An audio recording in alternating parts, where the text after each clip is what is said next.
Assalamualaikum warahmatullahi wabarakatuh. Alhamdulillah udah bisa live lagi. Tadi handphone saya hang.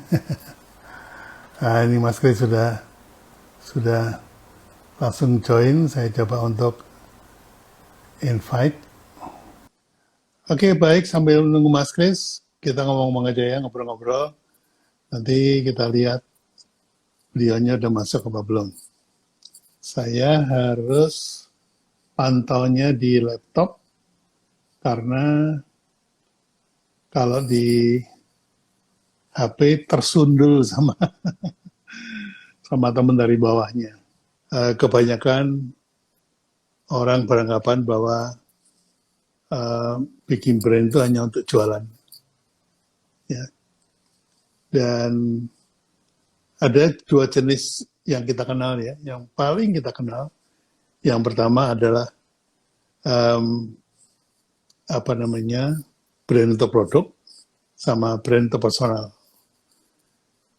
Ini dua hal ini banyak yang sering nanyain ke saya nih. Pak Bi, mendingan kita bikin produk brand dulu atau kita bikin personal brand dulu. Nah, ini menarik karena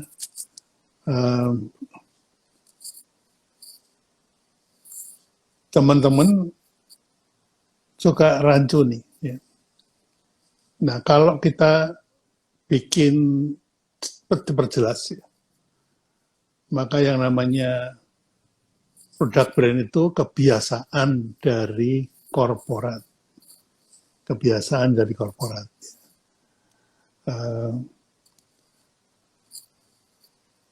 Ya, ini Mas Kris. Coba saya request lagi. Kebiasaan korporat itu melakukan produk brand. Kenapa? Karena biasanya dia bikin satu produk, tapi usianya panjang banget. Masih selamat malam. Selamat malam Pak Bi. Iya, kenapa tadi nggak bisa masuk ya?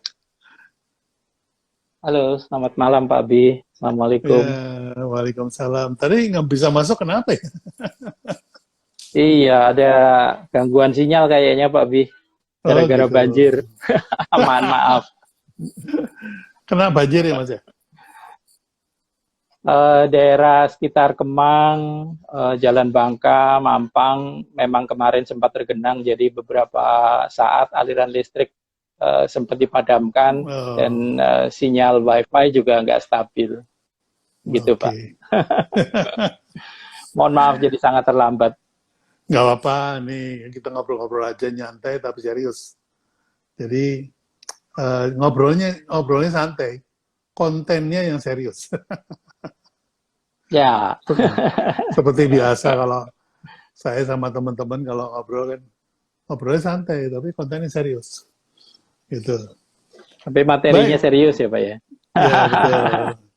Baik Mas Kris, ini kan live di teman-teman follower saya nih.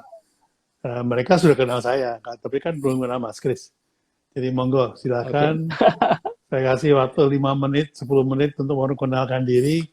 Lahir di mana, terus kerja di mana, monggo silakan. Terima kasih, saya singkat aja karena sudah sangat terlambat. Sebelumnya saya minta maaf atas keterlambatan ini karena gangguan teknis. Assalamualaikum warahmatullahi wabarakatuh. Nama saya Kris Murwanto. Latar belakang saya sebagai praktisi media, tapi malam hari ini saya mencoba memposisikan diri sebagai praktisi behavioral science, ilmu perilaku, berkaitan dengan permintaan Pak Bi untuk meninjau perubahan algoritma Instagram dari sudut tinjau ilmu perilaku. Mungkin itu aja dulu Pak.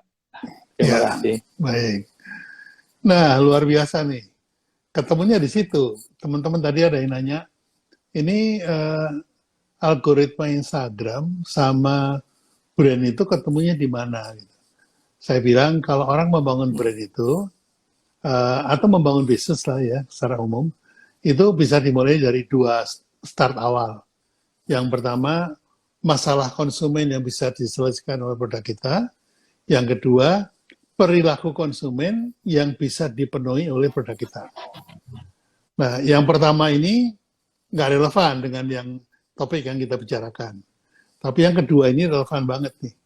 Karena kalau kita bisa mengubah perilaku konsumen lewat aplikasi atau lewat platform, maka kita bisa menciptakan kebutuhan baru dan keinginan baru atau the new demand. Nah, ketemunya di situ. Nah, monggo diceritakan kepada teman-teman apa sih perubahan dari Instagram pertama kali keluar algoritmanya, kemudian secara berkala dia robah di mana kita nggak sadar. Monggo diceritakan Mas Kris. Ya, atur nuwun Pak Bi. Sebenarnya Instagram sendiri perubahannya amat sangat cepat.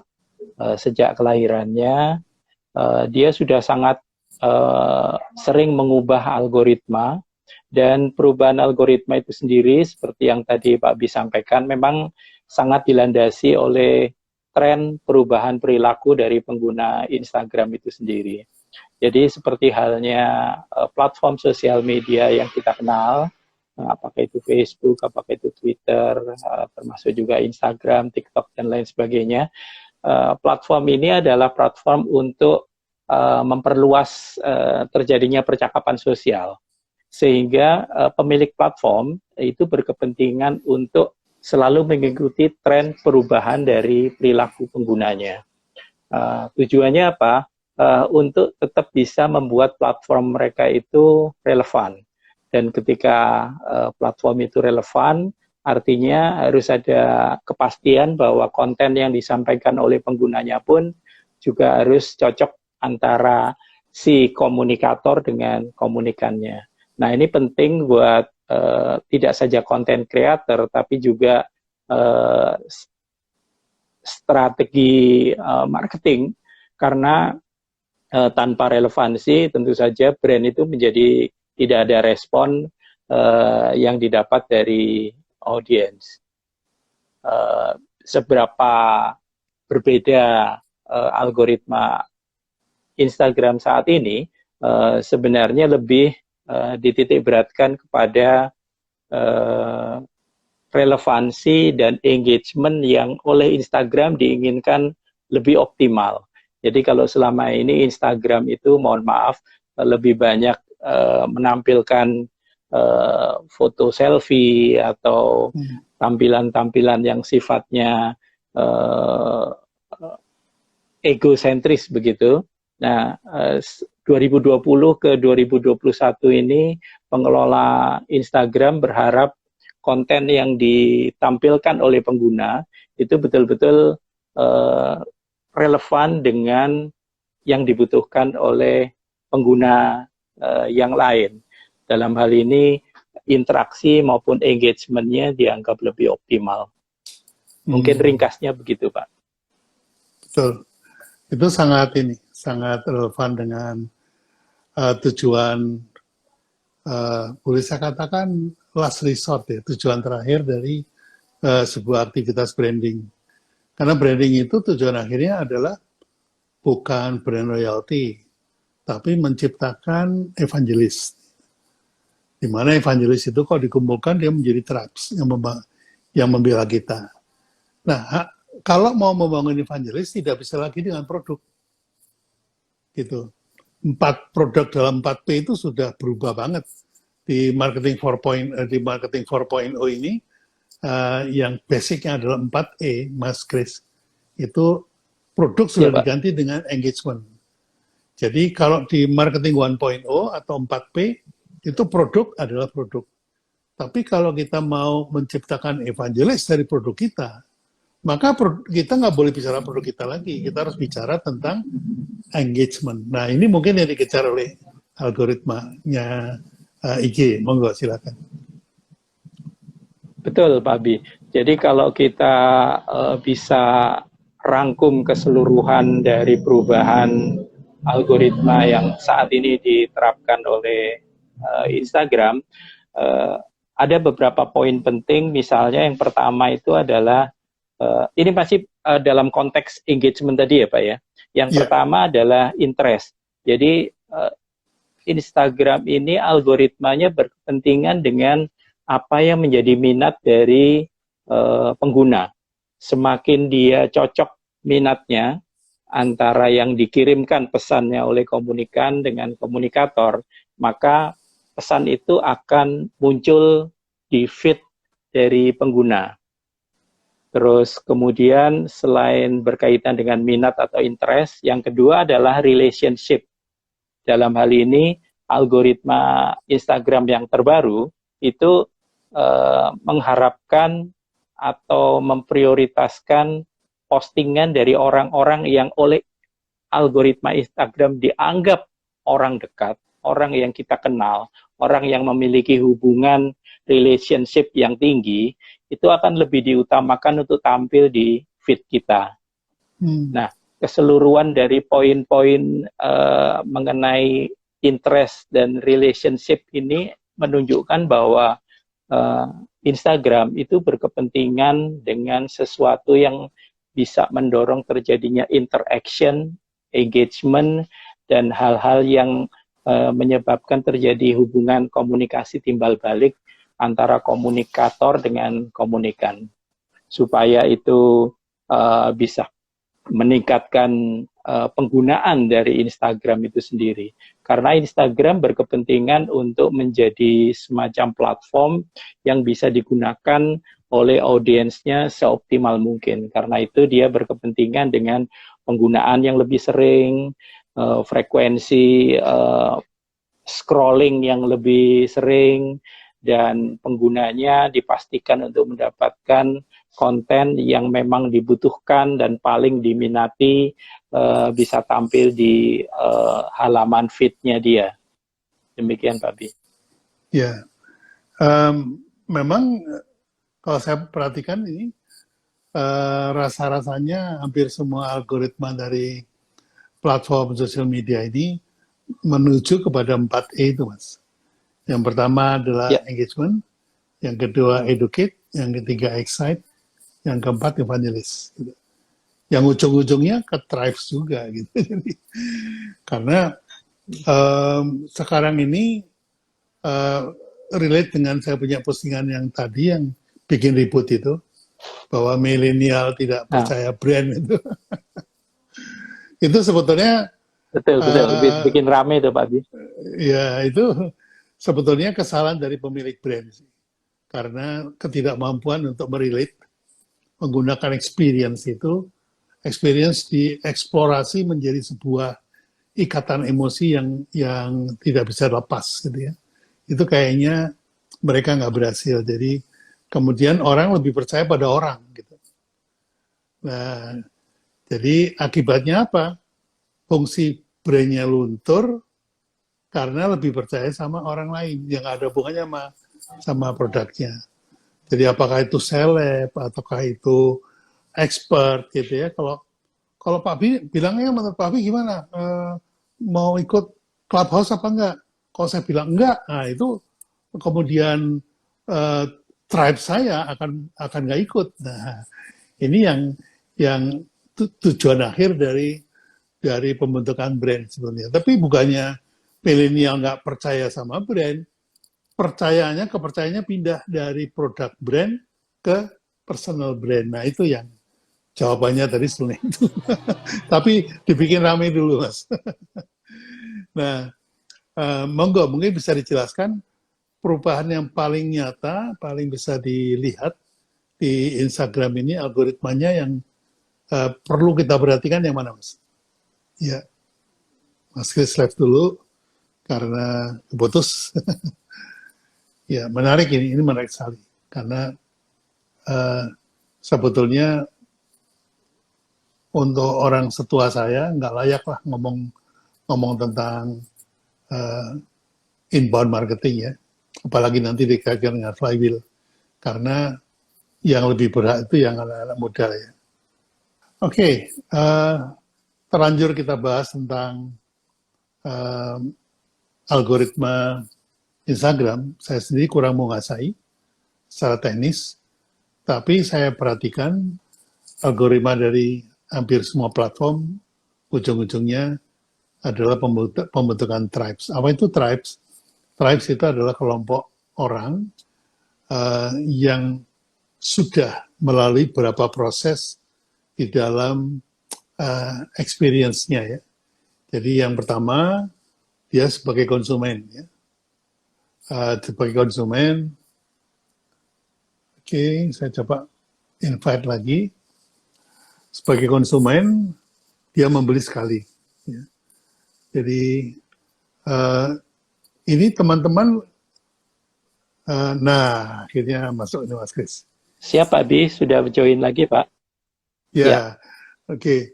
Jadi saya bilang tadi barusan ketika Anda live itu bahwa Ya Pak. rupanya platform ini mengarah kepada pembentukan tribes, ya, di mana tribes itu adalah kumpulan dari para evangelis.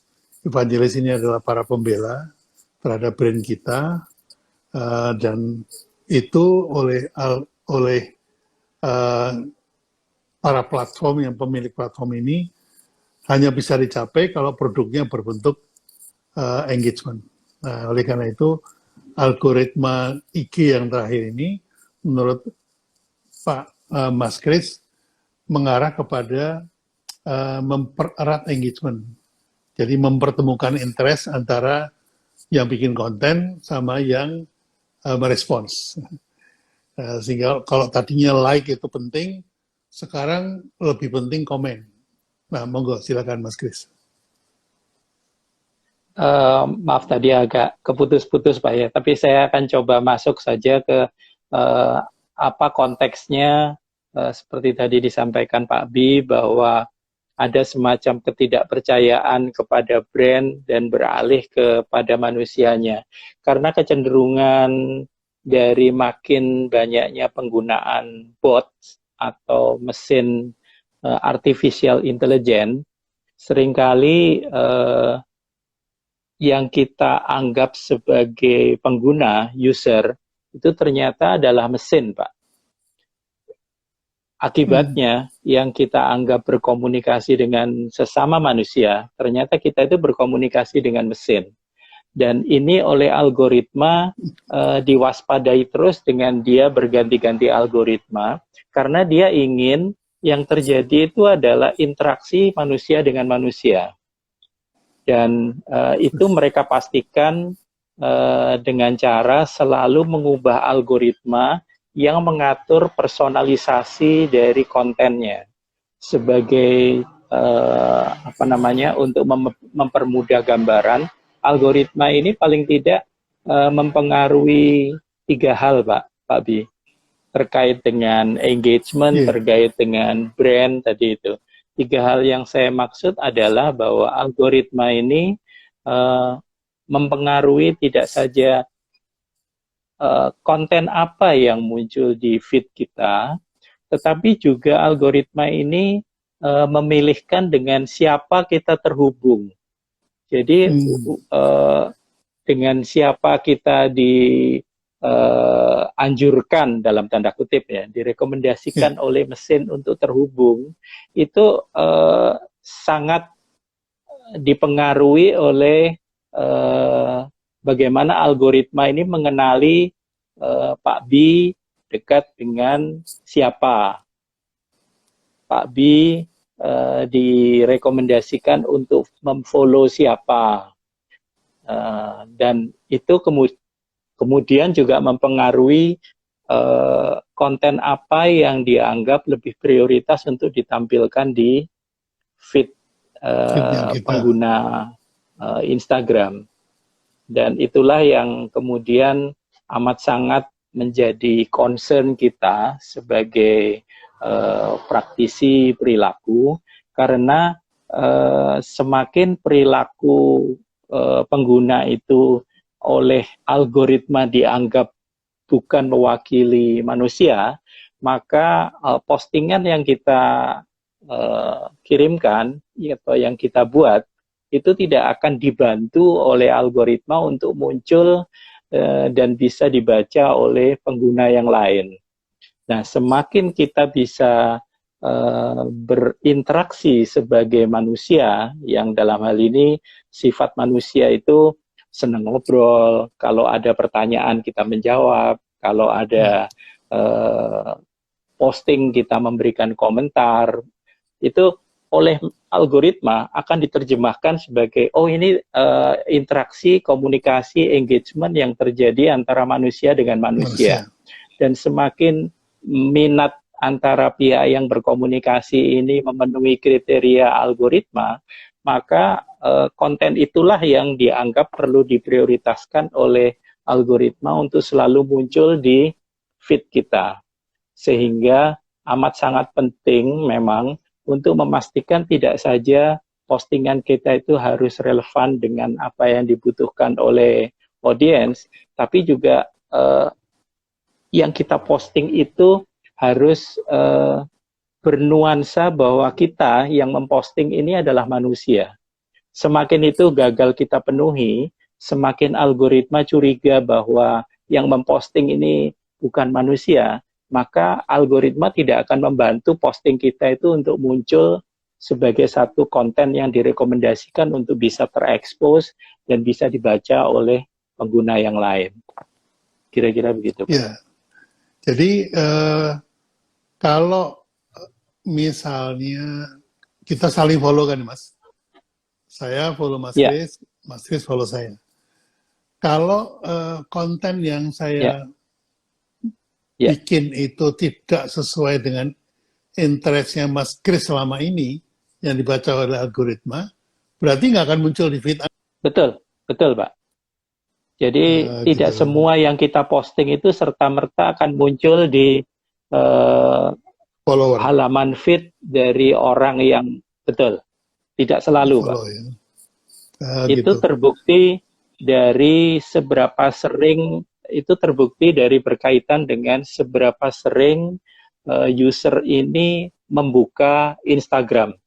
Semakin sering dia membuka Instagram, maka setiap postingan yang dilakukan oleh Pak Bi akan muncul di halaman saya, Pak.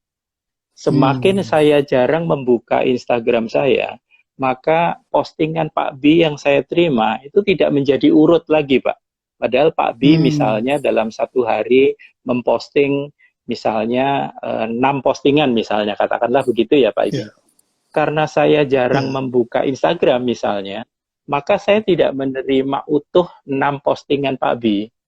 Saya hanya menerima beberapa saja, yang oleh algoritma sengaja dipilihkan adalah yang paling aktual dan topiknya paling relevan dengan minat saya. Padahal 6-6-nya ini jangan-jangan sebenarnya penting, tetapi karena berurutan, tetapi karena gara-gara saya tidak membuka sesering seperti yang diharapkan oleh algoritma Instagram, maka saya gagal mendapatkan kesempatan terekspos dengan postingan Pak Bi yang 6 tadi. Akibatnya saya hanya menerima yang paling aktual, yang paling dekat dengan saat saya membuka Instagram saya, dan itulah yang dianggap prioritas untuk ditampilkan di feed saya. Begitu, Pak. Nah, konsekuensinya, maaf saya lanjutkan sedikit, Pak. Konsekuensinya tidak saja dipengaruhi oleh seberapa sering kita membuka Instagram, tetapi juga postingan itu dipengaruhi oleh jadwal posting kita, Pak. Jadi katakanlah misalnya Pak Bi jadwal postingnya pagi jam 9 misalnya, Pak ya. Siang jam 12 misalnya. Sore jam 4 misalnya. Nah, jam-jam pilihan Pak Bi terbiasa melakukan posting ini juga dikenali oleh algoritma dan kemudian disesuaikan dengan ritme kebiasaan atau aktivitas dari followersnya Pak Bi. semakin followersnya Pak B tidak sesuai dengan jadwal postingan Pak B, dia akan gagal mendapatkan postingan Pak B.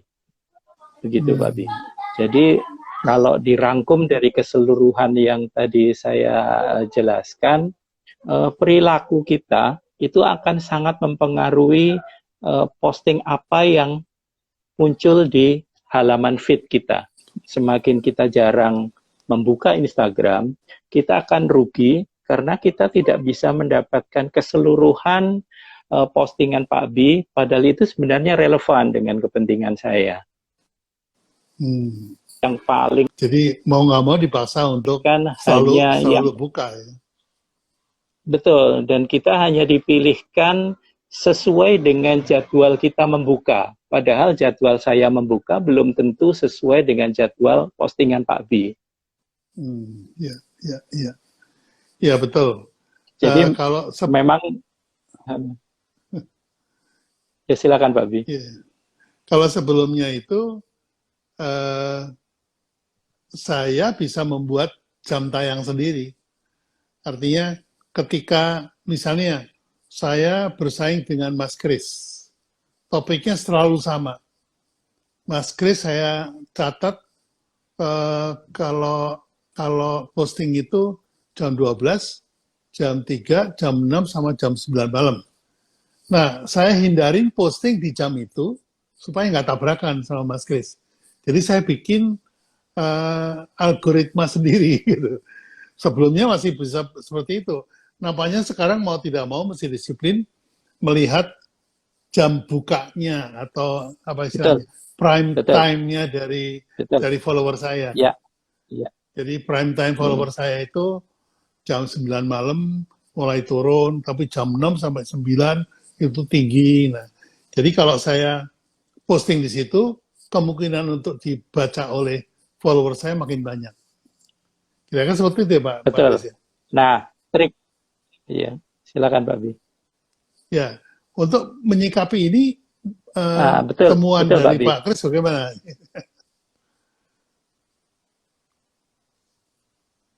Ya, jadi sebenarnya memang algoritma ini bekerja dengan sangat misterius ya Pak B. Tidak semuanya bisa kita pahami secara logis dalam pemikiran kita sebagai manusia.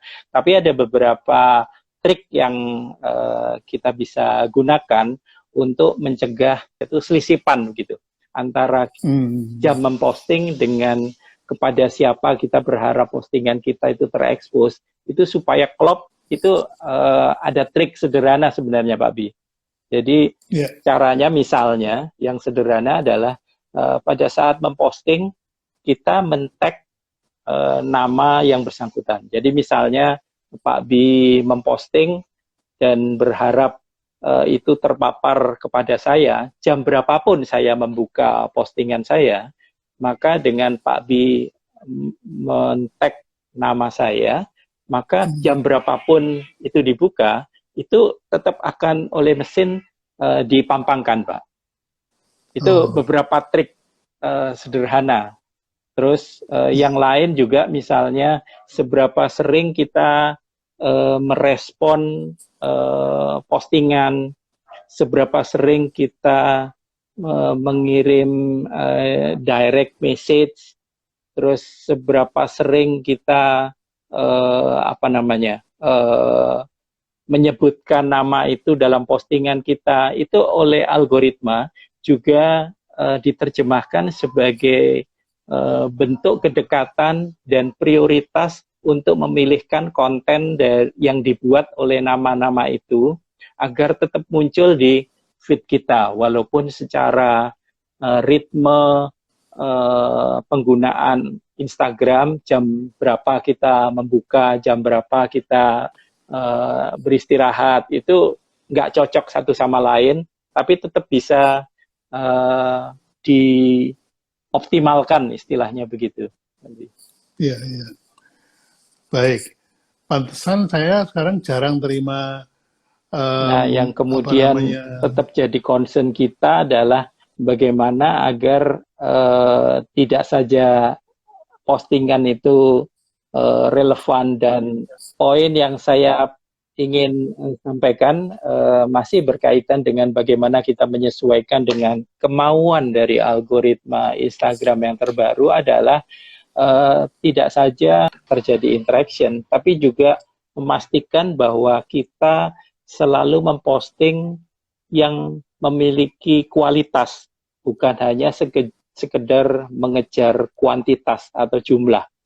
Karena berapapun kuantitas posting yang kita lakukan, apabila tidak sesuai dengan yang tadi saya jelaskan,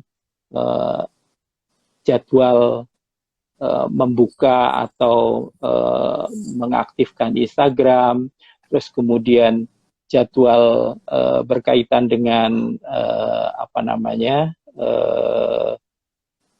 frekuensi dari postingan, kalau itu tidak sesuai, maka tidak akan ada gunanya berapapun banyak postingan yang kita lakukan.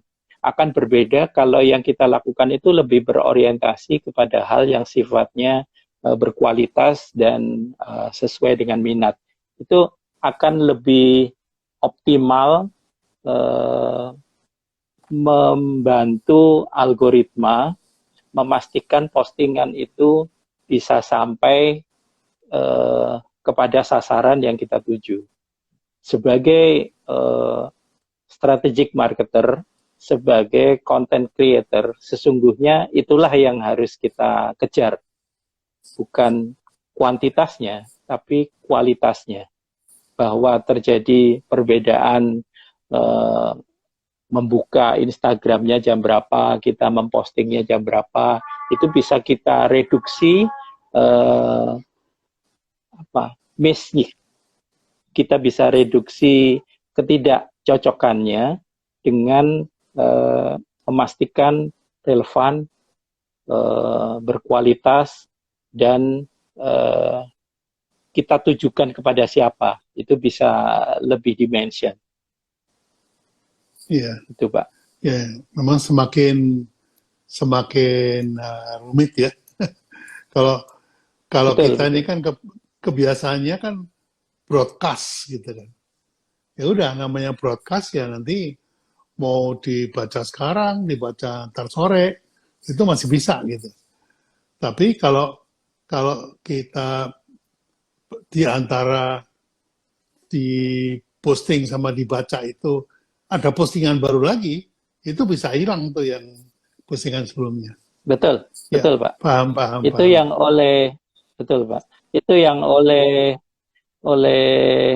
algoritma Instagram yang sebelumnya, itu yang diistilahkan sebagai pengaturan secara kronologis. Nah, diam-diam pengaturan secara kronologis ini oleh algoritma yang terbaru itu dirubah menjadi pengaturan algoritmik. Jadi yang tadinya kronologis berurutan, itu oleh algoritma sekarang dirubah menjadi pengaturan algoritmik. Nah, akibatnya memang, Pak, ketika algoritma ini diam-diam dirubah, banyak user yang mengeluhkan postingannya itu tidak sesuai dengan harapan, karena tiba-tiba yang dia mengirim dalam satu hari misalnya 10 posting begitu, yang sampai ke tujuan itu nggak sampai 10, Pak.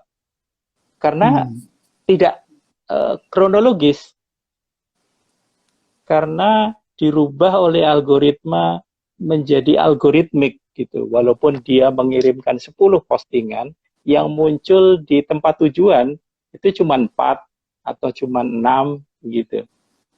Begitu juga kalau misalnya kita mengejar kuantitas tapi melupakan kualitas misalnya, oleh algoritma juga tidak dikirimkan keseluruhannya. Jadi misalnya dianggap bahwa postingan ini postingan yang justru mengganggu pengguna yang lain, maka oleh algoritma tidak akan dimunculkan, Pak. Banyak teman-teman yang tidak melihat pengumuman dari workshop saya, Pak. Jadi saya umumkan setiap 3 hari sekali. Ternyata memang nggak lihat gitu. Rupanya Ya, seperti itu ya Pak ya. Jadi itu menyikapinya gimana Pak ya? tapi poin yang saya ingin ulangi sekali lagi sebagai apa namanya penekanan penting adalah bahwa algoritma yang terbaru di 2021 ini yang oleh Instagram dipakai sekarang itu amat sangat menghargai manusia, dalam arti mereka mengharapkan Instagram ini benar-benar dimanfaatkan sebagai satu platform berinteraksi antar manusia dan sifat interaksinya itu betul-betul meluas begitu.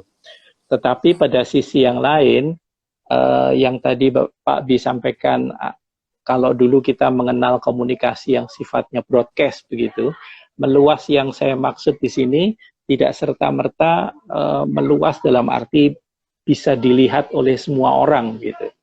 Lebih tepatnya broadcast yang era sekarang ini itu adalah meluas tapi sekaligus menyempit pada minat atau kesesuaian ceruk pasar tertentu. Jadi memang ini agak kontradiktif, Pak. Kita mempersepsi media sosial seperti namanya ya, media untuk berkomunikasi dalam skala sosial, massal, tapi pada prakteknya algoritma yang digunakan oleh Instagram dan digunakan oleh platform-platform yang lain itu bukannya makin membantu terjadinya penyebaran konten yang sifatnya broadcast, tapi justru narrowcast, sesuai dengan minat, sesuai dengan kebutuhan ceruk pasar tertentu, sesuai dengan perilaku konsumen tertentu, yang semuanya itu mengarah ke hal yang sifatnya personalized. Jadi algoritma ini mencoba untuk mempersonalisasi konten yang beredar atau diinteraksikan di platform mereka. Sebenarnya tujuan akhir dari perubahan algoritma yang selalu berubah dan kenapa dilakukan sering secara diam-diam, tidak dengan terbuka disampaikan kepada publik, sebenarnya itu karena mereka memiliki agenda tersendiri, Pak. Agenda yang dimaksud kurang lebih, kalau diterjemahkan dalam bahasa gampang itu adalah pemilik platform, dalam hal ini kita membicarakan Instagram, itu tidak ingin sampai penggunanya itu kabur, Pak. Dia tidak ingin tiba-tiba penggunanya itu merasa Instagram tidak bisa lagi menjadi platform yang bisa digunakan untuk berinteraksi satu sama lain. Sehingga dia selalu ingin memastikan user ini tetap di situ, user ini saling berkomunikasi, tetap kerasan ada di tempat itu, dengan cara memastikan semuanya itu relevan seperti yang masing-masing harapkan begitu. Jadi tujuan akhirnya sebenarnya itu, Pak, untuk supaya pengguna itu menggunakan lebih sering, menggunakan dalam durasi yang lebih lama, dan digunakan oleh semakin banyak orang yang memiliki minat yang sama atas topik tertentu. Dengan cara seperti itu, Instagram berharap platformnya itu bisa dipakai oleh mereka yang mempersepsi bahwa ini adalah platform yang relevan dengan kebutuhan personal masing-masing. Kalau tidak begitu, Instagram akan ditinggalkan oleh usernya karena dianggap bukan lagi platform yang sesuai dengan kebutuhan penggunanya. Begitu, Pak. Ya, betul. Bahwa Instagram akan algoritmanya akan membuat sistem broadcast itu menjadi betul-betul kadaluarsa, tidak lagi bisa dipakai untuk zaman sekarang. Karena zaman sekarang itu, kalau kita bicara broadcast, itu kan disiplin ilmunya masuk ke dalam promotion, Pak ya, ke dalam promotion. Jadi one to many, satu orang ke 1000 orang. Nah, maunya algoritmanya IG ini, satu orang nggak usah ke 1.000 orang. 10 orang aja dulu. 10 nanti ngomong ke 10 lagi. 10 ngomong lagi ke 10 dari 1.000. Jadi untuk mencapai 1.000 itu harus ada 3 level conversation. Jadi multi-level Ya, communication ini. Menurut betul, Pak betul. Mas Kris Itu gimana? betul Pak, saya setuju sekali. Dan itu yang menurut saya menjadi pengingat untuk kita semua bahwa perubahan algoritma ini tidak kemudian eh, menjadikan orang-orang yang followersnya sedikit, kemudian kecil hati, nggak perlu. Hmm. Karena justru algoritma yang terbaru ini amat sangat sesuai untuk berkomunikasi dalam skala yang terbatas, yang satu sama lain itu memiliki emotional relationship yang tinggi. Jadi saya setuju dengan yang tadi disampaikan Pak Abi, kita hanya perlu menyampaikan kepada 10 follower kita, dengan asumsi setiap dari follower kita juga memiliki 10 audiensnya yang lain. Begitu juga masing-masing yang lain akan meneruskan kepada audiens berikutnya. Jadi semakin emotional relationship itu terjadi antara orang-orang dalam lingkup yang lebih terbatas, itu oleh algoritma dianggap lebih memungkinkan pesan itu tersampaikan dalam jarak yang atau jangkauan yang luas. Sementara kita selama ini beranggapan eh, keluasan penyebaran konten itu amat sangat dipengaruhi oleh jumlah followers begitu. Itu sebabnya selama ini ada anggapan bahwa kenapa buzzer dilibatkan, kenapa influencer dilibatkan, kenapa endorser dilibatkan. Tidak saja karena mereka memiliki kriteria statusnya sebagai selebriti, namanya tenar, tapi juga karena followersnya banyak. Padahal dalam prakteknya algoritma media sosial itu justru tidak melihat jumlah followers ini sebagai penentu dari viralnya pesan. Karena viralnya pesan itu bukan disebabkan oleh jumlah banyaknya followers, tapi disebabkan oleh minat dari audiens yang pada saat menerima pesan itu merasa punya kepentingan untuk meneruskannya kepada orang lain. Jadi dengan kata lain, apa yang disampaikan oleh komunikator itu harus membuat komunikan yang menjadi tujuan komunikasi itu memiliki minat, memiliki kepentingan untuk meneruskannya kepada orang lain. Tanpa itu terjadi, pesan yang disampaikan oleh komunikator hanya akan berhenti pada level itu saja. Pertama, ya. Betul. Iya. Jadi jumlah Ini followers yang banyak tidak serta-merta membuat satu pesan itu tersebar sampai jangkauan yang meluas. ya. Jadi betul-betul apa namanya platform ini mendisrupt sistem broadcast ya, Pak. Betul, Pak. Ya. Betul. Betul. Jadi Jadi akhirnya semua pemahaman kita tentang makna dari broadcast itu sekarang menjadi agak berubah begitu. Tidak broadcast dalam arti seperti istilah Pak Abi tadi one to many, tapi bisa many to many karena pesan itu disampaikan oleh banyak orang secara bersamaan yang satu sama lain itu saling berkepentingan untuk meneruskan pesan itu. Dan itu betul. yang kemudian disebut viral. Sebetulnya algoritma yang baru ini membuat orang fokus kepada konten ya Mas. Karena Betul, betul Pak Abi. konten akan membangun pasukan. Ya. Siap, betul Pak. Jadi saya misalnya, saya konten adalah produk saya. Jadi melalui konten saya, melalui produk saya dikonsumsi oleh Mas Kris, yang kemudian kalau Anda suka, Anda akan menularkan pada yang lain. Seperti itu ya, Betul, Pak ya? betul Pak Bi. Betul. Ya, Kurang berarti lebih seperti itu, Pak.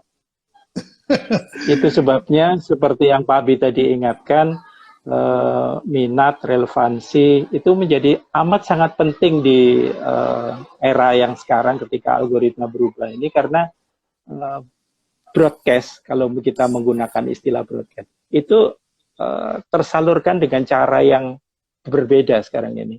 ya, betul. Jadi mau nggak mau, saya harus punya 10 pasukan, Mas Kris punya 10 pasukan, yang kita bisa juga share pasukan orangnya sama gitu, tapi men-share Betul, konten saya atau kontennya Mas Kris. Nah, ini betul Pak. yang Ya, kemudian menjadi relevan, share audiens kita ini saling mendukung apa enggak gitu. Audience sharing itu. Ya. Wah, keren betul, banget nih Mas betul. Kris. Ini udah saatnya kita jawab beberapa pertanyaan yang sudah mulai panas ini. Oh, Oke. silakan Pak Bi. Ya, ini ada eh, oke. Ada yang beberapa yang udah nggak relevan nih pertanyaannya karena sambil berjalan ya. Ini ada yang nanya Tika Wikom. Pak, tapi kemudian banyak influencer kasih iming-iming giveaway untuk followernya yang komentar di IG postnya. Gimana menurut Pak Bi dan Pak Kris? Monggo Mas Kris. Bagi-bagi handphone. Iya, memang kalau dikatakan ini siasat, memang giveaway itu menjadi salah satu siasat yang populer, Pak, untuk menciptakan efek pengumpulan populasi begitu. Ya. Sama seperti efek yang ditimbulkan oleh penggunaan hashtag atau tagar yang kemudian disalahgunakan oleh konten-konten yang sebenarnya tidak ada relevansinya. Jadi misalnya kontennya adalah makan sate misalnya, yang sebenarnya tidak ada kaitannya dengan hashtag itu, tetapi dia bisa berhasil masuk ke kerumunan hanya karena dia memanfaatkan bunyi hashtag yang sama, yang menjadikan itu kerumunan yang seakan-akan satu tema atau satu kepentingan, padahal berbeda. Nah, giveaway itu kurang lebih adalah siasat yang digunakan untuk menarik minat orang agar masuk dalam kerumunan yang seakan-akan itu secara agregat jumlahnya banyak. Tetapi pada dasarnya mereka yang tertarik dengan giveaway itu kan tertarik dengan hadiahnya, bukan dengan konten atau orientasi topik yang sedang diangkat atau orang yang sedang dibicarakan begitu. Jadi ini soal persepsi kembali, Pak, bahwa itu disalahgunakan oleh pihak-pihak tertentu untuk menciptakan efek seakan-akan secara agregat jumlahnya banyak, dan itu terbentuk dalam waktu singkat dengan iming-iming akan mendapatkan hadiah atau sekian nominal rupiah atau apa begitu. Hanya sekedar untuk mengumpulkan, untuk memberikan kesan seakan-akan terjadi kerumunan dalam jumlah yang banyak. Padahal sebenarnya esensinya bukan di situ. Monggo Pak Bi ditambahkan. Ya, itu berupa sogokan ya Mas ya. Betul. Betul. Kalau pengalaman saya itu untuk yang dikumpulkan itu bukan orang Mas, tapi yang dikumpulkan itu interest, minat. Jadi misalnya saya bilang gini, saya akan membagikan 5 tagline gratis untuk teman-teman yang komen di bawah dan bersedia bercerita jualannya apa, kemudian uh, mau bikin brand kayak apa gitu. Nah, ketika mereka menulis, mereka masukkan, kemudian kita seleksi, itu kita yakin bahwa orang-orang yang memasukkan tadi itu mempunyai interest yang sama dengan kita, gitu. Yaitu untuk bikin tagline buat brandnya. Nah, itu saya coba berkali-kali, itu lumayan, Mas. Itu lumayan cukup membangun orang yang punya minat yang sama. Daripada saya bagi-bagi handphone. Kalau saya bagi-bagi handphone itu, orang yang nggak ada urusan sama brand juga masuk. Karena tertarik sama Yang handphone. interestnya nggak sama, Pak ya? Iya, interestnya nggak sama. Jadi untuk teman-teman, kalau Anda mau menarik minat dari teman baru, itu sebaiknya menggunakan interest yang sama. Kalau saya pakai brand, ya, misalnya yang antara jam 12 sampai jam 3 ini merespons kepada postingan saya ini, akan saya buatin logo gratis 5 orang. Nah, itu ada kaitannya sama interest kita. Itu ya Mas Riz ya. Oke. Betul, sepakat Pak. Ya. Bagaimana Yudo Bramantio, bagaimana cara algoritma mengenali suatu postingan baik secara kualitas instead of kuantitas, Pak? Oke. Seringkali kita memang menganggap algoritma itu hanya menghitung berapa jumlah postingan. Sementara yang kita lupa, algoritma itu juga membaca atau mempelajari postingan yang kita bikin itu mendapatkan respon berapa banyak. Kalau istilah gampangnya gitu, berapa banyak yang me-like atau memberi komentar atau memberikan tanggapan yang sifatnya membuat percakapan itu menjadi lebih ramai. Nah, semakin itu terjadi, semakin dianggap konten itu bermutu atau berkualitas. Sebaliknya, postingan atau konten yang bermutu pun, yang berkualitas pun, tetapi ketika diposting tidak pada jam yang tepat, tidak dengan menggunakan cara-cara yang sesuai dengan kemauan algoritmik yang kita bahas tadi, yang akibatnya tidak mendapatkan respon optimal, yang nge-like sedikit, yang merespon sedikit, yang memberikan istilahnya engagement sedikit, maka seberkualitas apapun konten itu oleh algoritma dianggap tidak berkualitas. Nah, ini mempengaruhi bagaimana algoritma itu menerjemahkan antara quality dengan quantity, yang itu tidak sama dengan cara kita mempersepsi kualitas dan jumlah tadi itu. Jadi memang ini agak tricky, Pak. Sesuatu postingan yang kita anggap berkualitas, tetapi ketika algoritma melihat tidak banyak yang merespon, ya tidak dianggap sebagai berkualitas, sehingga tidak disebarkan lebih lanjut, tidak terekspos ke audiens yang lebih luas. Sementara konten yang tidak berkualitas tetapi ditanggapi secara amat ramai, itu oleh algoritma akan didorong terus terekspos ke audiens yang lebih luas, karena dianggap yang tidak berkualitas ini bermutu, begitu Pak. Bermutu. Jadi memang sekali lagi agak tricky ini Pak. Karena seperti yang kemarin terjadi, mengatakan bahwa ini adalah hal yang nggak bermutu dan ece-ece dan lain sebagainya. Tapi fakta yang kita tidak bisa bantah adalah respon yang muncul itu luar biasa. Nah, yang menjadi pertanyaan adalah bagaimana sih algoritma ini kok menerjemahkan yang begitu kok dianggap layak untuk disebarluaskan begitu. Sementara yang betul-betul bermutu dan harusnya sampai pesannya kepada yang lebih memerlukan pesan tersebut, justru tidak terviralkan secara optimal. Ya. Silakan Jadi Pak karena Bi. kata kuncinya kan interest, Mas.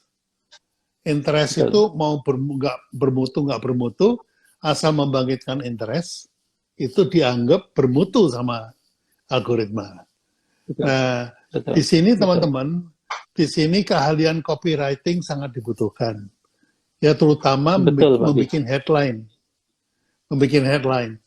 Saya bocorin satu aja ya, jangan banyak-banyak. Kalau Anda membuat headline yang provokatif, misalnya kalau Anda bikin, ini kembali ke ilmu lama nih Mas. Kalau Anda bikin headline, Pak B digigit anjing, itu nggak akan menimbulkan interest.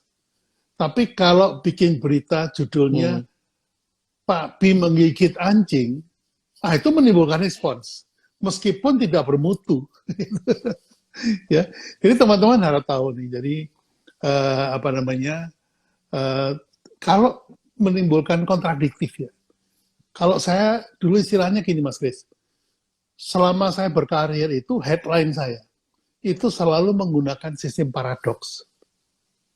Ya, besar, kecil, ya. TV Eropa, harga Jepang, gitu kan. Kualitas tinggi, harga murah. Kemudian kalau sudah duduk lupa berdiri. Nah, ini kan paradoks nih. Nah, yang paradoks ini menimbulkan reaksi publik gitu. Reaksinya apa? Membuktikan, membeli. Nah, ini yang ini udah saya bocorin banget nih, Mas. Jadi kalau Anda perhatikan konten-konten yang saya buat, itu rata-rata isinya paradoks, ya.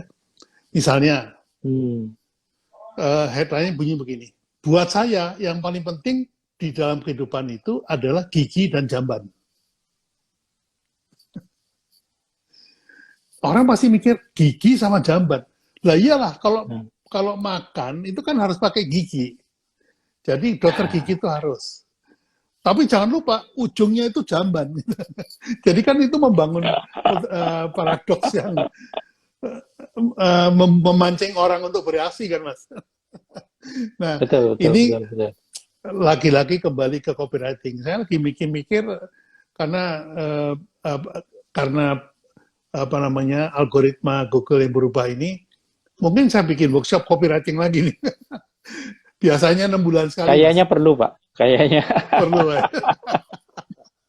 Karena soul-nya ada di situ Pak. Seberapapun pentingnya satu komunikasi tanpa copywriting yang nampol di zaman ini menjadi seperti sia-sia Pak.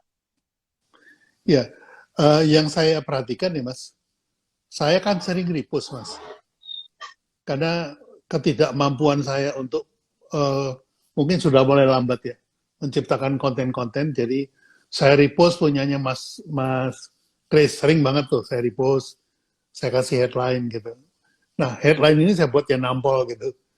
Itu yang dibaca oleh algoritma Google itu IG itu headline-nya apa kontennya Mas?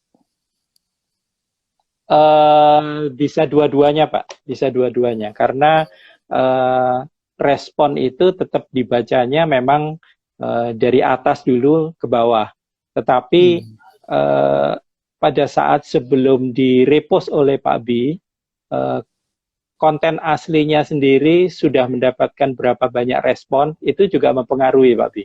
Jadi gampangnya menjelaskan, kalau misalnya Pak B merepost satu postingan yang saya buat, yang sebelumnya tidak terlalu banyak di komentari atau di likes orang, mungkin algoritma akan menerjemahkan yang dibuat Pak B, apa istilahnya headline-nya ya Pak ya, itu menjadi faktor utama untuk mendorongnya terekspos ke audiens yang lebih luas. Tetapi kalau misalnya repost yang dilakukan Pak B itu atas postingan yang saya buat, yang sebelumnya memang sudah ramai, responnya, engagementnya tinggi, maka algoritma akan menerjemahkan Pak B membantu tereksposnya tulisan yang memang sudah viral. Jadi kembali ke yang tadi Pak B sampaikan, walaupun postingan saya hanya terekspos ke 10 orang, tapi dari 10 orang itu salah satunya adalah Pak B, maka Pak B akan menyebarkannya ke 10.000 orang. Jadi efek exposure-nya yang saya buat itu akhirnya postingan saya tetap terpapar ke lebih banyak orang kan Pak. Walaupun sebenarnya follower saya cuma 10 orang. Tapi karena di antara 10 itu salah satunya adalah Pak B yang jumlah followernya 90.000, maka postingan saya yang sebenarnya tidak bermutu dan hanya terpampar ke 10 orang oleh Pak B akhirnya dibantu menjadi lebih terpapar meluas. Kira-kira analoginya begitu, Pak B. Iya, betul. Jadi bisa dua-duanya, Pak B. Bisa dua. Ya. Saya beberapa kali mencoba ya. Mas Kris kan followernya sedikit. Ketika saya repost dengan headline baru, maka ternyata bisa ribuan. Nah, ketika Mas Mono bikin konten yang sudah di-like oleh 2.000 lebih orang, terus saya kasih headline baru, itu bisa jadi 5.000 lebih, Mas. Nah, ini yang menurut saya, ini konsep viralnya jalan. Seolah-olah saya dengan Mas Mono ngobrol, yang kemudian saya tularkan kepada orang lain. Betul Pak. Analoginya seperti itu. 6 bulan terakhir ini saya mempraktekkan meningkatkan awareness dengan menjawab semua komen, Mas. Semua komen saya jawab. Entah itu cuman amin, entah itu alhamdulillah, pokoknya saya jawab. Dan itu ternyata engagement saya naik, Mas. Jadi, 6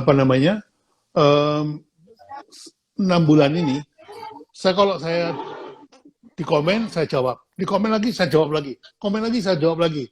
Itu ternyata mempengaruhi algoritmanya IG. Komennya gimana, Mas? Betul. Jadi kembali ke topik yang sebelumnya, Pak. Bagaimana algoritma itu amat menyukai engagement dan interaction yang tinggi.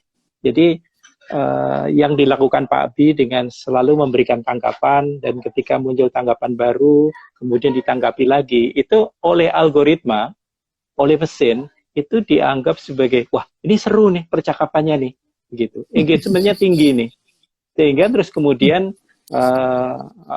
menyebabkan seperti yang tadi Pak B sampaikan terjadi engagement yang meningkat. Betul Pak B. Ya, berarti udah ini teman-teman ya. Jadi jangan males. I think ini kalau bikin konten jangan dilepas. Kayak ngelepas kambing di lapangan, jangan. Mesti dikawal, jangan sampai ada yang membelokkan. Karena ada banyak orang yang stealing the show. Artinya saya yang bikin kontennya, kemudian komennya itu membelokkan persepsi yang saya bangun. Ini harus dikawal nih, jangan sampai dilepaskan. Ini saya sering mengatakan bahwa komen is a content. Jangan lupa bahwa komen itu adalah konten. Makanya banyak teman-teman saya, follower saya, yang kalau baca postingan saya itu komen-komennya dibaca semua, Mas. Ya, jadi ini mungkin oleh yang diminta atau dituntut oleh algoritmanya IG itu seperti itu. Jadi sekarang paham. Jadi teman-teman paham ya.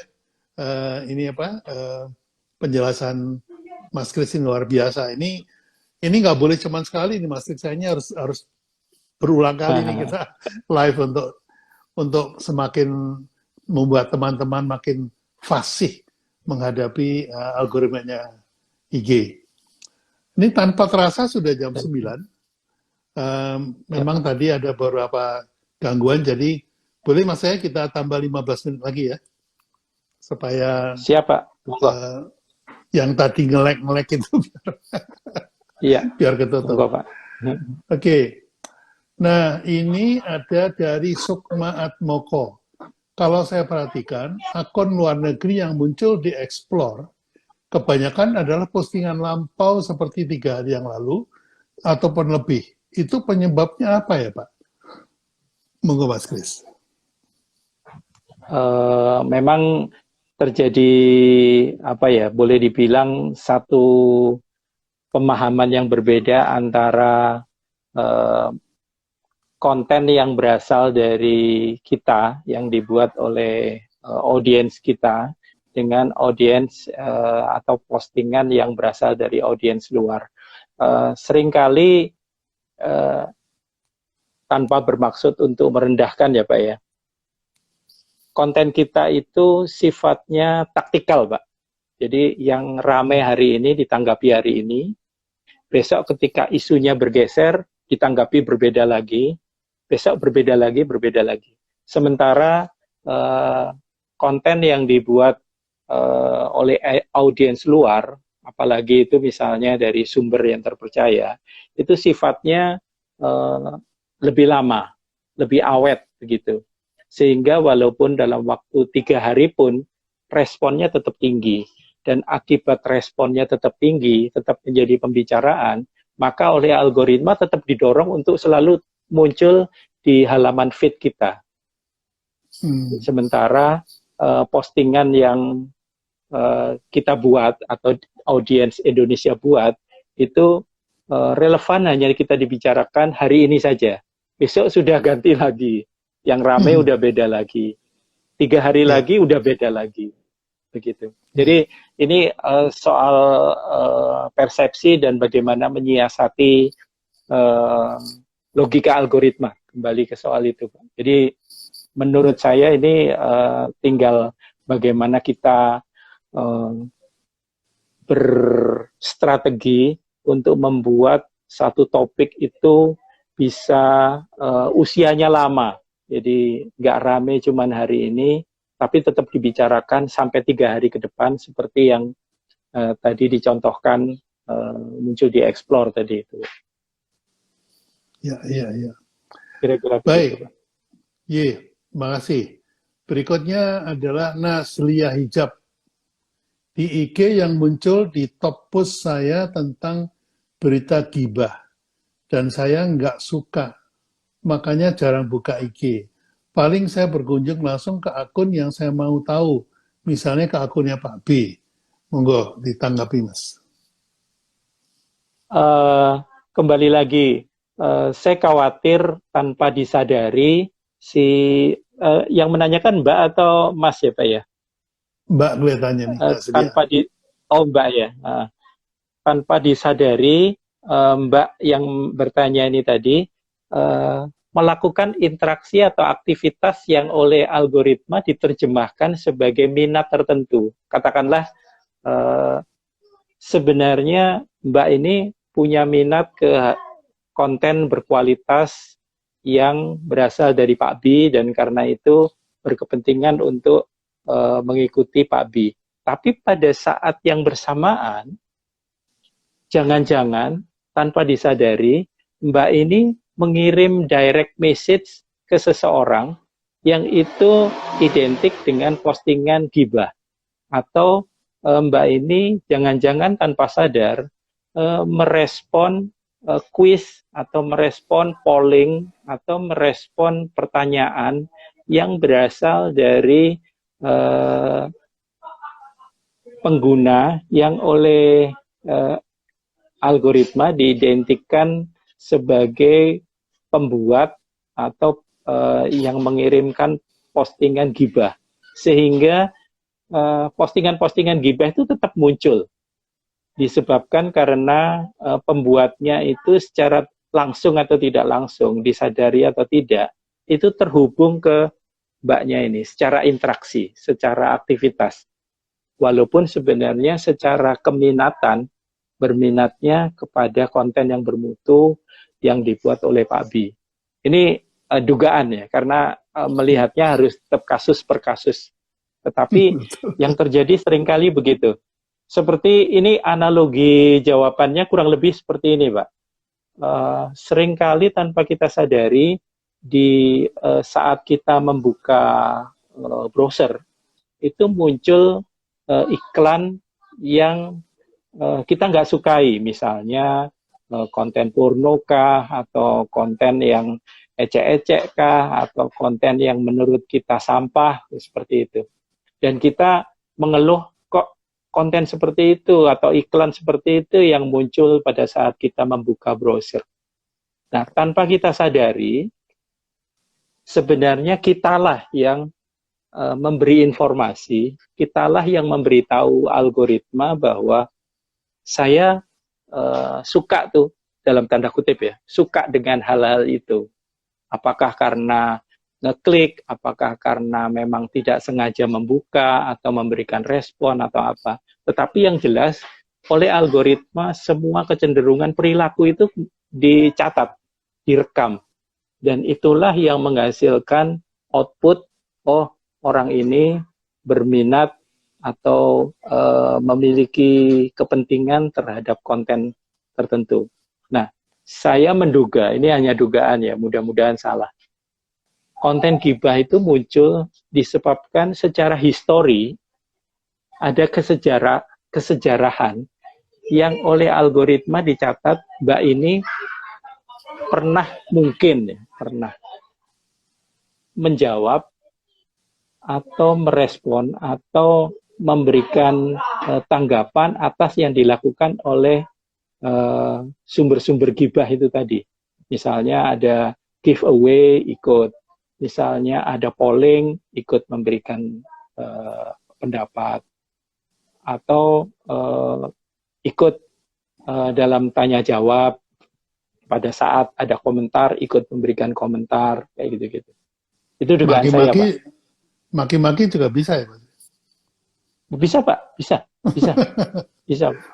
Dia kan nggak lihat isinya apa ya, penting makanya memang agak kontroversi ketika kita memberikan jawaban itu yang sifatnya main-main gitu, Pak ya. Jadi ini sekali lagi tanpa bermaksud mengecil artikan yang terjadi selama ini. Misalnya Pak Bi posting, dan karena ilmu saya nggak nyampe dengan yang ditulis Pak Bi di postingannya, tapi saya ingin menunjukkan saya mengapresiasi tulisan itu, maka saya hanya memberikan jempol misalnya, atau memberikan hebat Pak Bi, gitu. Nah, semakin itu sering dilakukan, algoritma menerjemahkan ini jangan-jangan yang namanya Kris Murwanto ini bukan manusia, ini jangan-jangan. Ini mesin, ini jangan-jangan. Karena dia hanya mampu memberikan tanggapan yang sama berulang. Kasih jempol, nanti Pak Bi posting lagi, kasih jempol lagi, kayak gitu-gitu, berulang. Nah, interaksinya dianggap tidak genuine. Tidak seperti layaknya interaksi antar manusia bercakap-cakap begitu. Memang agak kontroversi sih, Pak.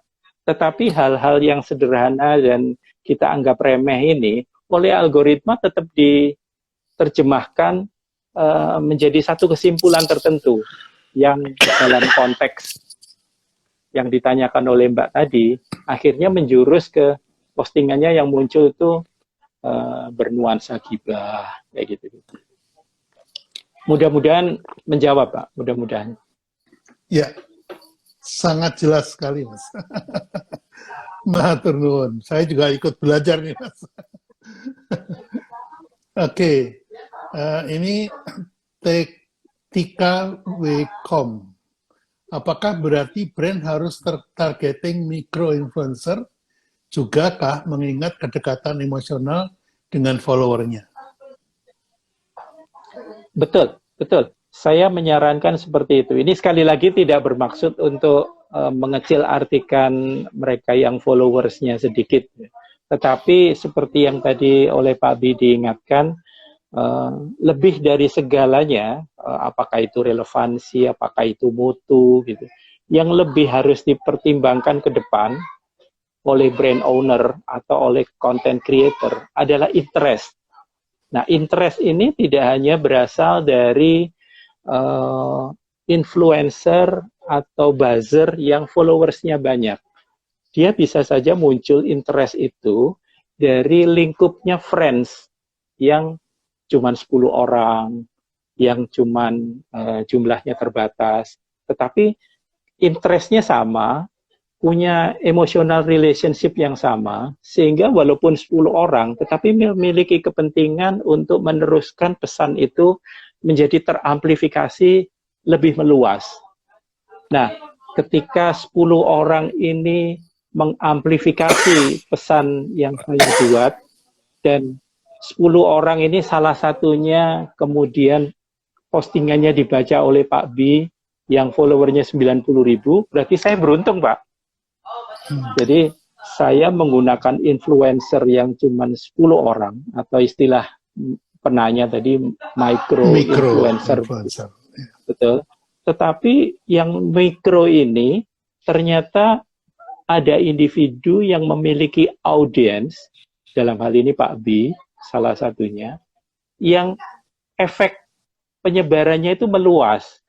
Sehingga konten saya yang sebenarnya hanya di lingkup micro influencer, oleh Pak B menjadi diamplifikasi meluas.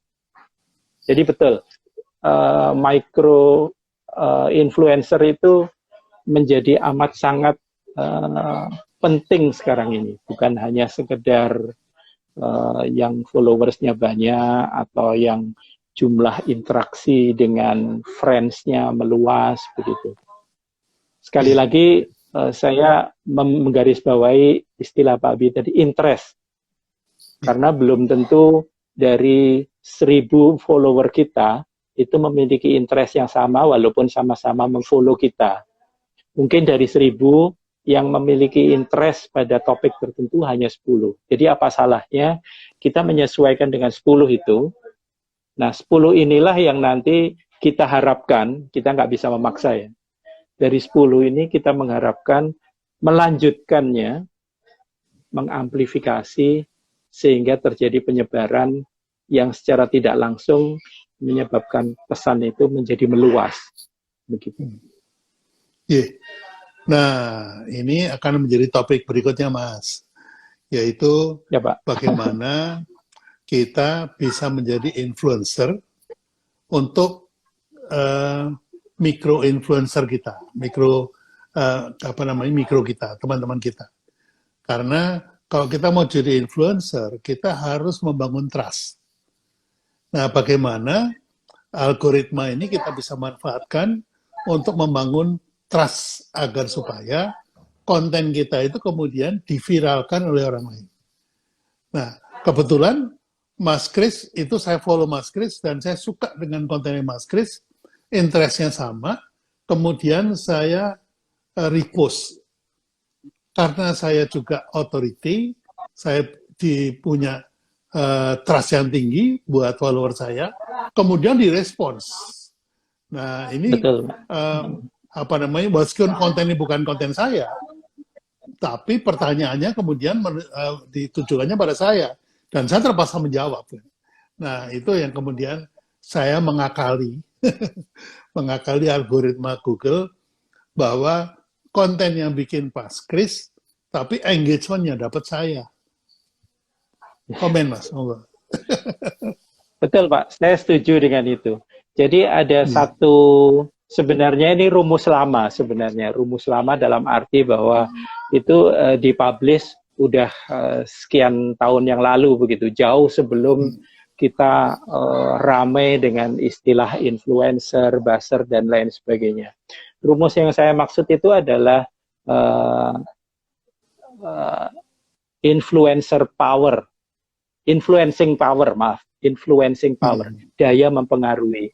Nah, kalau dirumuskan dalam kata yang sederhana, persis seperti yang tadi Pak Bi bilang, sebenarnya yang menyebabkan daya influence itu meningkat, itu adalah ikatan trust di antara yang menyebarkan pesan itu. Jadi saya mengistilahkannya 3E, Pak. Yang pertama itu adalah uh, engagement yang dari tadi kita bicarakan terus ya Pak ya. Kemudian yang kedua itu emotional relationship, dan itu hanya muncul, itu hanya terjadi pada lingkungan yang memang betul-betul dekat dan mengetahui siapa kita. Nah, tetapi yang tidak kalah penting dan menurut saya lebih penting itu adalah yang ketiga, earn. Earn ini yang sering kita lupakan, Pak. Dalam arti bahwa trust itu hanya bisa di-earn, hanya bisa didapat, hanya bisa diperoleh. Trust itu nggak bisa dibeli, nggak bisa dibagi-bagi. Saya percaya sama ini loh. Ayo, marilah kita percaya sama. Nggak bisa. Earn itu hanya bisa trust itu hanya bisa didapat. Dan yang bisa mendapatkan trust itu adalah orang yang memang layak mendapatkan. Nah, seringkali dalam upaya untuk mendapatkan influence yang meluas, dan itu melibatkan buzzer atau melibatkan influencer. Faktor yang terakhir ini, earn itu dilupakan, Pak. Seakan-akan hanya karena dia followersnya banyak, karena dia selebriti, karena dia pamor namanya atau ketenaran namanya luar biasa, maka seakan-akan dianggap itu sudah menjadi jaminan kunci untuk tersebarnya satu konten. Sementara justru 2E yang terakhir, emotional relationship, itu hanya terbentuk pada lingkungan yang cukup kecil, dan earn itu hanya terjadi pada level yang orang itu betul-betul merasa percaya dan punya alasan untuk mempercayai seseorang. Dan itu bukan pada level yang skala makro istilahnya, bukan seperti yang kita bayangkan. Betul Pak Abi, saya setuju dengan pendapat Abi. Baik, kalau gitu nanti minggu depan kita live lagi Mas. Topiknya bukan lagi memahami algoritma, bukan memahami algoritma IG, tapi bagaimana memanfaatkan algoritma IG ini untuk kepentingan membangun tadi influencer, endorser dan teman-temannya tadi. Insya Allah kita live lagi Mas ya. Wah, ini hari ini luar biasa, saya belajar banyak. Yang selama ini saya hanya dengar-dengar aja, sekarang jadi paham. Saya jadi tahu, mudah-mudahan cuman saya pikir saya tahu. Baik, sudah waktunya saya pamitan. Sebelum saya closing, monggo silakan Mas Kris, pesan yang simpel saja kepada teman-teman bahwa kita harus mewaspadai algoritma Google, algoritmanya Instagram yang mengarahnya nanti kepada engagement. Apa saja yang harus diwaspadai dan bagaimana cara membuat konten untuk itu. Monggo silakan. Ya, terima kasih Babi. Jadi kurang lebih poin dari keseluruhan pembicaraan yang kita diskusikan malam hari ini dengan Pak Abi adalah bahwa kita jangan hanya tergoda kepada reach dan exposure, tetapi kita harus mengejar sama reach dan exposure. Jangan tergoda oleh itu saja, tetapi kejarlah R dan E juga, relevan dan engagement. Dan dari sisi mutu, dari sisi konten, quality tetap lebih penting daripada quantity. Karena dengan cara seperti itu, algoritma itu menerjemahkan bahwa yang sedang berkomunikasi ini manusia yang saling menanggapi, yang ketika ada konten yang bermutu, itu memberikan respon, dan itulah memang yang dimaui oleh algoritma. Bahwa IG ini, Instagram ini, diharapkan menjadi platform untuk terjadinya interaksi yang meluas antar manusia, bukan dengan robot, bukan dengan mesin. Kira-kira begitu. Mas Kris, ada yang nanya kalau mau follow Mas Kris, akunnya apa Mas Kris? Ini saya ketik sini ya. @Kris Chris titik Moer ya, Moerwanto. Ya, orang lama nih. orang lama Pak, kolonial Pak, bukan milenial. Ya, silakan teman-teman. Mas Chris ini saya udah kenal lama sekali dari tahun 2014 ya Mas ya, 2013. Beliau ini pergaulannya amat sangat luas. Bergaul dengan semua guru-guru saya, Mas Yoswa Hadi, ada Mas Kemal Gani, Ya. Luar biasa. Kita dulu sering ngobrol di kantor saya di Iya, Pak. Jalan Melati. Sekarang kita cukup lama nih nggak ketemu. Luar biasa, ternyata Mas Chris konsisten dengan behavioral science-nya ini yang perlu kita pelajari. Oleh karena saya teman-teman, saya sarankan amat penting untuk follow Mas Chris. Ya, kontennya luar biasa. Saya sendiri sering merepost ya, karena dengan mempelajari cara Mas Chris berkonten, kita bisa belajar bagaimana caranya mengakali algoritma IG. Karena beliau tahu cara ngakalinya gimana. Oke, baik. Mas Chris, matur nuwun sangat. Terima kasih banyak. Mohon maaf saya yang tadi matur nuwun, Pak. sambungannya nggak bisa baru kali nge-lag, tapi nggak apa-apa. Terima kasih juga untuk teman-teman yang sudah join. Mudah-mudahan konten kita hari ini, malam ini, membawa manfaat buat teman-teman semuanya, dan juga menjadi amalan buat Mas Chris dan Pak B. Amin. Wabillahi taufiq wal Amin. hidayah. Wassalamualaikum warahmatullahi wabarakatuh.